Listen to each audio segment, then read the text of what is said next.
কাবিলাদের বাসায় এটা কোন নেশাখোর আসলো যে বাথরুমে ঢুকে ঘন্টার পর ঘন্টা বসে থাকে, কোনো খোঁজ খবর থাকে না। এত ডাকাডাকি করে কাবিলারা, তাহার পরও কোনো খোঁজ খবর নেই। ঘটনা হইল যাইয়া কি, বেশ কিছুদিন আগে কাবিলা একটা ফেসবুকে পোস্ট দিয়েছিল তাদের ফ্যামিলিতে কিছু লোক লাগবে, দুই একজন, বুঝতে পারলেন, তাতে তাদের খরচটা কিছুটা পরিমাণে বাঁচবে ওই জন্য। কিন্তু সেই পোস্ট দেখে আসছে কি এক নেশাখোর, যে সারাদিন নেশার ভিতরে ডুবে থাকে, পুরো চাপাবাজি শুরু করছে।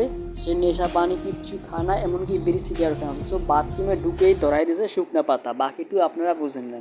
এমনকি চিনা নাই জানা নাই তাদের কাবিলাদের কাছেই তারা বলে দুইটান মারবেন কিনা, শুকনা পাতা ধরাই আইন না বাথরুম থেকে বের হইয়া বলে কাবিলাদেরকে দুইটান মারবে কিনা। বুঝতে পারলেন কতটা পরিমাণ খারাপ। চিনা জানা হইলে তবে একটা কথা হয়।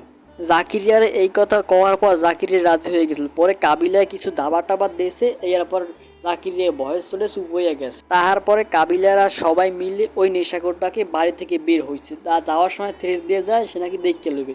কাবিলারা তো ছাড়ার লোক না, যাইয়া ধরিয়া পাছায় লাথি দিয়া ঘর থেকে বের করে দিছে।